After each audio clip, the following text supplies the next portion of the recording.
তিন দশক ধরে বিজেপির দুর্ভেদ্য দুর্গ বলেই পরিচিত বিহারের বাঁকিপুরে এবার চমক দেখালেন জনসুরাজ পার্টির প্রতিষ্ঠাতা প্রশান্ত কিশোর ওরফে পিকে।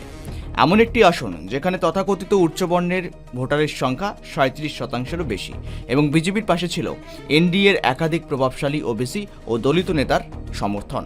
তবু ফলাফলে দেখা গেল পিকে পেয়েছেন 49%-এরও বেশি ভোট, আর বিজেপি থেমে গেছে প্রায় 34%। বাঙ্কিপুরে ফলাফল: প্রশান্ত কিশোর জনসুরাজ পার্টির প্রায় 63,000-এর বেশি ভোট পেয়েছেন। নীরজ কুমার বিজেপি থেকে প্রায় 45,000 ভোট, জয়ের ব্যবধান 19,000-এর বেশি। এই রেজাল্ট শুধু কি আসনের হারজিত? বিহারের ভোট রাজনীতির পুরনো সমীকরণকে নতুন করে প্রশ্নের মুখে দাঁড় করিয়েছে। বহু বছর ধরে যে আসন কায়স্থ সহ উচ্চবর্ণ ভোট ব্যাংকের অন্যতম শক্ত ঘাঁটি হিসাবে পরিচিত ছিল, সেখানে ভোটারদের একাংশ এবার অন্য পথে হাঁটলেন। রাজনৈতিক মহলের একাংশের মতে বিজেপির শেষ মুহূর্তের প্রার্থী পরিবর্তন, স্থানীয় স্তরে অসন্তোষ এবং মুখ্যমন্ত্রী পদ নিয়ে দলের কৌশল কিছু ভোটারদের সিদ্ধান্তে প্রভাব ফেলতে পারে। একই সঙ্গে প্রশ্নফাঁস বিরোধী আন্দোলনের জেরে তরুণ ভোটারদের একাংশও পরিবর্তনের পক্ষে ঝুঁকেছেন বলেও বিভিন্ন প্রতিবেদনে দাবি করা হচ্ছে। তবে কেন পিছিয়ে বিজেপি? শেষ মুহূর্তে প্রার্থী পরিবর্তন, স্থায়ী অসন্তোষ,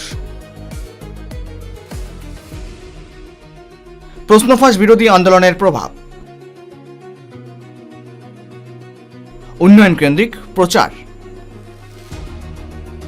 অন্যদিকে প্রশান্ত কিশোর দীর্ঘদিন ধরেই জাতপাতের পরিবর্তে শিক্ষা, কর্মসংস্থান, স্বাস্থ্য ও প্রশাসনিক সংস্কারের মতো বিষয়কে সামনে এনে প্রচার চালিয়েছেন। বিশ্লেষকদের মতে একাংশের মতে তারা বলছেন সেটাই এখন বড় বার্তা উচ্চবর্ণ, ওবিসি, দলিত ও মুসলিম সমাজে সামাজিক গোষ্ঠীর একাংশকে একই প্ল্যাটফর্মে টানতে সক্ষম হয়েছে। তাহলে কি বদলালো? প্রথমত, বিজেপির শেষ মুহূর্তে প্রার্থী বদল স্থানীয় সংগঠনের একাংশের মধ্যে অসন্তোষ তৈরি করে। দ্বিতীয়ত, প্রশ্নফাঁস ও নিয়োগ দুর্নীতির বিরুদ্ধে আন্দোলনের প্রভাব তরুণ ভোটারদের একাংশকে প্রভাবিত করেছে। তৃতীয়ত, প্রশান্ত কিশোর দীর্ঘদিন ধরে জাতের রাজনীতির বদলে শিক্ষা, কর্মসংস্থান, স্বাস্থ্য এবং প্রশাসনিক সংস্কারের মতো ইস্যুতে প্রচার চালিয়ে। তবে একটি বিষয় একদম স্পষ্ট, একটিমাত্র কেন্দ্রের ফলাফল থেকেই গোটা বিহারের ভোটের চরিত্র বদলে গেছে এমন সিদ্ধান্তে পৌঁছানো এখনই সম্ভব নয়। কিন্তু বাঁকিপুরের এই ফল রাজনীতিকে অন্তত একটি বড় প্রশ্নের সামনে দাঁড় করিয়েছে। ভোটের মাপকাঠি কি ধীরে ধীরে জাত থেকে সরে উন্নয়ন, কর্মসংস্থান এবং নেতৃত্বের বিশ্বাসযোগ্যতার দিকে এগোচ্ছে, নাকি এটি কেবল একটি ব্যতিক্রমী রাজনৈতিক বার্তা? এই প্রশ্নের উত্তর মিলবে আগামী বিহারের নির্বাচনের ফলে। তবে আপাতত বাঁকিপুর জানিয়ে দিল বিহারের রাজনীতিতে পুরনো অঙ্ক সবসময় আর মেলে না। Bureau report, KTV Bangla.